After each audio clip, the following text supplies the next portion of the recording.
नमस्कार, स्वागत है आपका हमारे YouTube चैनल में। मैं हूं नीतीश पांडे। आज फिर बात होगी थाईलैंड के बैंकॉक की रहने वाली पिया की लखनऊ में कोरोना से मौत के मामले को लेकर। दरअसल इस मामले ने अब राजनीतिक तूल पकड़ लिया है। समाजवादी पार्टी के प्रवक्ता आईपी सिंह ने एक ट्वीट कर दिया। ट्वीट के बाद उन्होंने भाजपा के एक राज्यसभा सांसद पे आरोप लगा दिया कि उनके बेटे ने इस लड़की को थाईलैंड से भारत बुलाया था, लखनऊ बुलाया था। इस पूरे मामले को तफसील से बताएंगे, लेकिन उससे पहले लड़की का तस्वीर देख लीजिए और उसका पासपोर्ट देख लीजिए। फिर बताएंगे इस पूरे मामले की सच्चाई क्या है, कब कब क्या हुआ, पूरा विस्तार से बताएंगे। तब तक इस लड़की का एक बार फोटो देख लीजिए और वीजा देख लीजिए।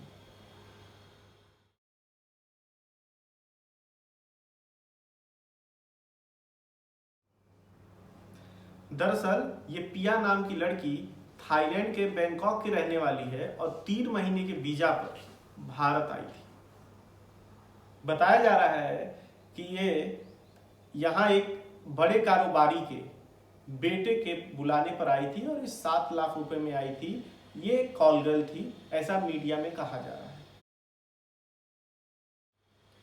लेकिन कब कब क्या क्या हुआ, इस चीज को समझिए। ये लड़की जिस दिन आई उसके 2 दिन बाद यानी 3 मई को ये बीमार हो गई और लखनऊ के राम मनोहर लोहिया अस्पताल में, गोमती नगर में स्थित है, वहां इसको एडमिट करा दिया जाता है। अब आप ये समझिए कि जब पूरे लखनऊ में अस्पताल, बेड, ऑक्सीजन, तमाम चीज़ों की किल्लत हो रही थी, ऐसे में इसको अस्पताल में भर्ती कौन कराए, किसके फ़ोन पे, किसके कहने पे अस्पताल में इसको बेड मिला, इलाज हुई और इलाज के दौरान 5 मई के करीब ये मर गई। जिसके बाद पुलिस के लिए सिरदर्दी हो गया कि एक विदेशी महिला की मौत हो गई। मौत के बाद लखनऊ पुलिस ने थाई एम्बेसी से संपर्क किया और एम्बेसी ने विदेश मंत्रालय से, जिसके बाद एक सुल्तानपुर का रहने वाला सलमान नाम का ब्रोकर है, दलाल है, ट्रेवल एजेंट है, अब उसको जो कहिए, अब पुलिस बताएगी कि आखिरकार वो है कौन। उसकी मौजूदगी में उसका अंतिम संस्कार कर दिया गया। लड़की का सारा सामान उस एजेंट को दे दिया गया और कह दिया गया एम्बेसी द्वारा कि ये सारा सामान आप एम्बेसी को भेज दीजिए, ये सामान उस लड़की के परिवार वालों तक पहुंच जाएगा। इसके बाद मीडिया में खबरें आने लगी। परसों यानी शनिवार को खबर ये आ रही थी कि लखनऊ में कोरोना से एक कॉल गर्ल की मौत हो गई, जिसे 7 लाख रुपए में शहर के एक टॉप कारोबारी, बड़े व्यापारी के बेटे ने बुलाया।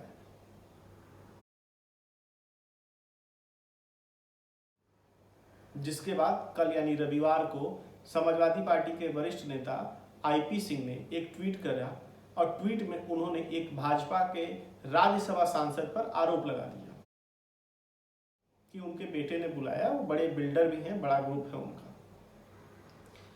शाम तक मीडिया में धीरे धीरे खबरें आने लगी, तमाम तरीके की चीजें हैं। उसके बाद शाम में राज्यसभा सांसद ने भी लखनऊ पुलिस के कमिश्नर डीके ठाकुर को एक पत्र लिखा और पत्र में उन्होंने लिखा कि सोशल मीडिया और तमाम जगहों पे ये बात कही जा रही है कि एक थाईलैंड की लड़की आई थी, उसका निधन हो गया और उसको मेरे परिवार से जोड़कर हमारी बदनामी की जा रही है, छवि हमारी धूमिल की जा रही है। कृपया पूरे मामले की जांच करें और दोषियों के विरुद्ध कार्रवाई करें।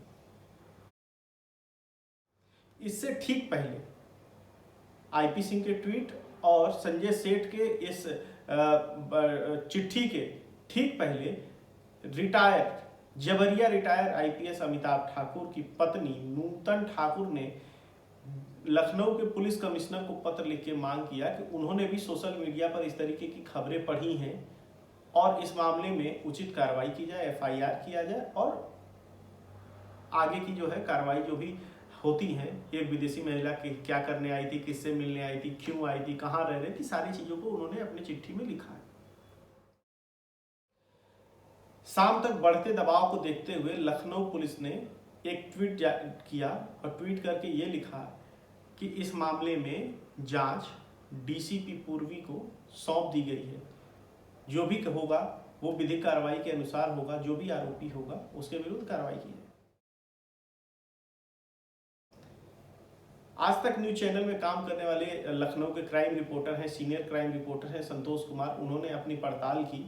पड़ताल में उन्होंने बताया कि जिस सलमान की बात हो रही है, जो ब्रोकर है, ट्रेवल एजेंट है, जो दलाल है, जो भी कहिए पुलिसिया भाषा में, उसका जो फोन नंबर है वो लखनऊ के एक डे केयर स्पा के नाम रजिस्टर्ड है, मसाज पार्लर के नाम रजिस्टर्ड है।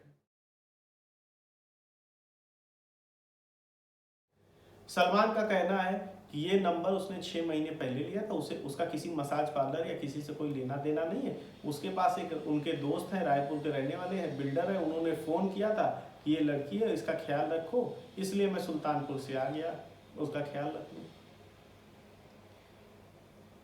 अब पूरे मामले को अगर आप देखें और समझने की कोशिश करें कि थाईलैंड की एक लड़की, बैंकॉक की रहने वाली पिया नाम की लड़की 3 महीने के वीजा पर कोरोना काल में भारत आती है, लखनऊ पहुंचती है। 2 दिन बाद वो बीमार पड़ जाती है। अस्पताल में भर्ती होने के 2-3 दिन बाद इलाज के दौरान उसकी मौत हो जाती है। मौत के बाद कई सारे सवाल खड़े कर दिए जाते हैं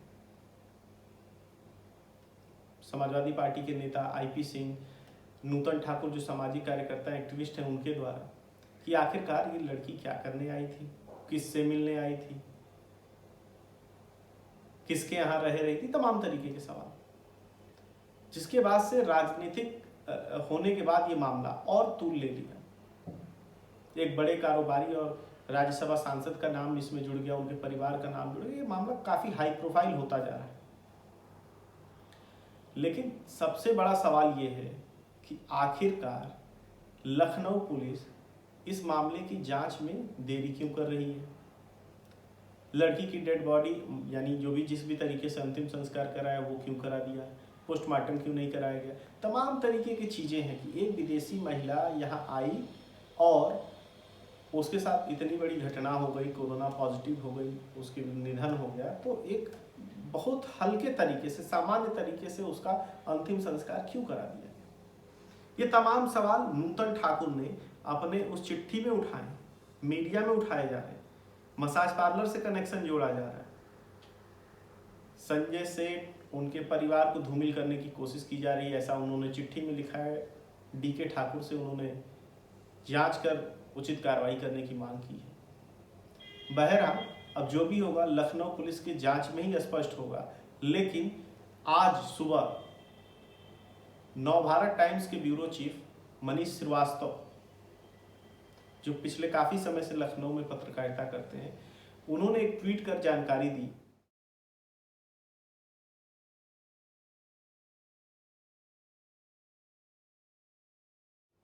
कि ये पिया नाम की जो लड़की है, गोमती नगर के एक मॉल के बगल में एक डे केयर स्पा है, O2 करके कोई स्पा है, वहाँ काम करती थी, वहाँ आती जाती थी। वहाँ के गार्ड ने पुलिस को अपना बयान भी रिकॉर्ड किया है, जिसमें उसने कहा है कि हाँ, ये फोटो जिस लड़की का दिखाया पुलिस ने, हाँ, ये लड़की यहाँ आती थी, यहाँ काम करती थी। आप ही बताइए। अच्छा, जो है वो किस टाइम आती थी करीब यहाँ? इनकी 10-10:15 बजे गाड़ी आती थी, कंपनी की खुद की गाड़ी उनकी आती थी। कंपनी की थी कि उनके घर की थी, उसी गाड़ी से आते थे, उसी गाड़ी से वो शाम को गाड़ी रिसीव करके चली जाती थी। कितने बजे जाती? 3-4 लड़कियां साथ में। 3-4 लड़की। तो अभी कई दिन से नहीं आ रही थी यहाँ पे? ये कम से कम हुआ 27-28 तारीख से, पिछले महीने से पिछले महीने 27-28 तारीख से नहीं आ रहा। 10-12 दिन हो गए। और छुट्टी के बजे लोग की 7:30 ही और पहले 7:30, 7:15 ये मालिश वहाँ होती थी। सैलून था इस पर। अच्छा, सीधे ऊपर चले फिर कभी बीच में नीचे उतरती थी, नहीं उतरती थी? नहीं। अच्छा, ये लेडीजों का मामला रहा। एक तो कोरोना पीरियड, हम लोग भी ज़्यादा टच नहीं करते, आए दूर से टेम्परेचर ले लिए बस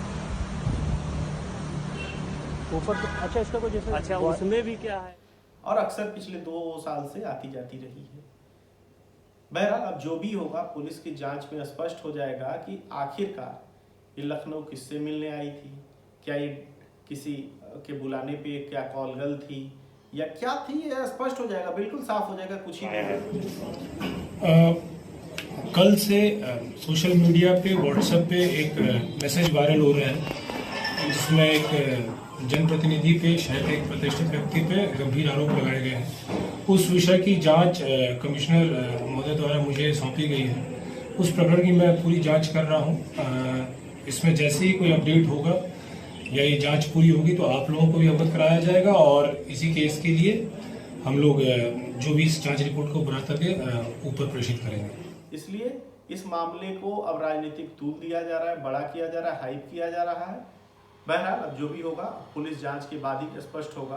पुलिस जब चार्जशीट लगाएगी, दोषियों को गिरफ्तार करेगी, अगर किसी ने बुलाया था इसको एज ए कॉल गर्ल बुलाया था तो उसके विरुद्ध भी कार्रवाई होगी। लेकिन सबसे बड़ा सवाल, अगर ये नौकरी के लिए आई, इस कोरोना काल में वीजा कैसे मिल गया, इसको अस्पताल में एडमिट कौन कराया, तमाम ऐसे सवाल हैं जो अभी लखनऊ पुलिस को जांच करनी है और जांच के बाद ही स्पष्ट होगा। बहरहाल ये आपने अभी लखनऊ पुलिस का ट्वीट देख लिया, नूतन ठाकुर का चिट्ठी देख लिया, आईपी सिंह का ट्वीट देख लिया, तमाम जो संजय सेठ की चिट्ठी है, सारे चीज़ों को देख लिया। इसमें जो भी अब कार्रवाई करनी है वो लखनऊ पुलिस को करनी है। जो भी होगा जांच के बाद स्पष्ट हो जाएगा, जब इस मामले में चार्जशीट दाखिल होगी, एफआईआर दर्ज होगी। इस वीडियो में बस इतना ही। नमस्कार।